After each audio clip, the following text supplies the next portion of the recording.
মেহেরপুর জেলার ভৈরব নদ তার ভরপুর জৈবন ফিরে পেয়েছে। কানায় কানায় পানিতে পরিপূর্ণ।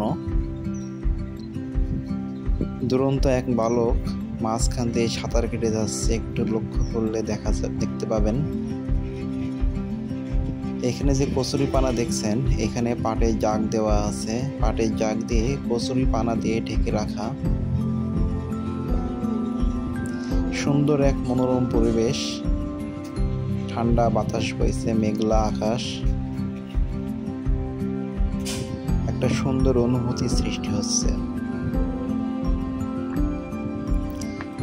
একটু জুম করে নিলে এই যে সাঁতার কাটা বালকটিকে দেখা যাচ্ছে। ভৈরব নদীর ধারে বিকালবেলায় ঠান্ডা ঝিরিঝিরি বাতাস, সুন্দর এক অনুভূতি সৃষ্টি হচ্ছিল। সেই সাথে পাখির কিচিরমিচির শব্দ, সুন্দর এক পরিবেশ। আমরা 3 জন বন্ধু বসেছিলাম। নদের ধারে একটা মাছা ছিল, বাঁশের মাছা, সেইখানে বসেছিলাম। নদের ওই পাশে কিছু ঝাউ গাছ আছে, সেই ঝাউ গাছে প্রচুর পরিমাণে বাদুড় রয়েছে। বাতাস হওয়ার কারণে হয়তোবা বাদুড়গুলো অনেক কিচিরমিচির করছে।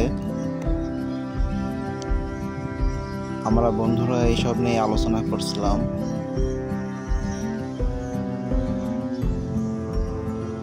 এটা ভৈরব নদ পুলিশ লাইনের কাছে জায়গাটায়। ভৈরব নদের গোবিপুর ব্রিজ এটা।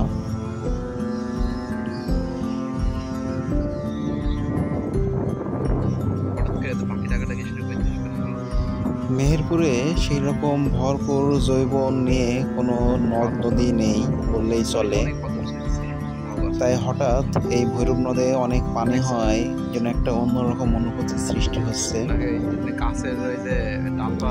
আশা করি এই ভৈরব নদে সবসময় প্রচুর পরিমাণে পানি থাকবে আর অনেক পরিষ্কার পরিচ্ছন্ন থাকবে। ভৈরব নদে যদি এরকম সবসময় ভরপুর জৈবন ভরা পানি থাকে, আমরা মেহেরপুরের অনেক ছেলেপেলে এই জায়গায় এসে একটু শান্তিতে নিঃশ্বাস নিতে পারবো, একটু অবসর সময় কাটাতে পারবো। দেখছেন দূরে একজন ছোট্ট একটা ডিঙ্গি নৌকা চালাচ্ছে। আশেপাশে অনেকেই ছিপ দিয়ে, জাল দিয়ে মাছ ধরছিল। এই সময় অনেক পানি থাকার কারণে ভৈরব নদে অনেক ভালো ভালো দেশি মাছ পাওয়া যায়।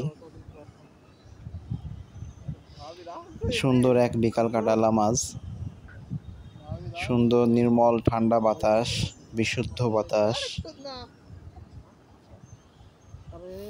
নদীর ভরপুর পানি, সবুজ আবহাওয়া, সবকিছু মিলে অনেক ভালো লাগছিল।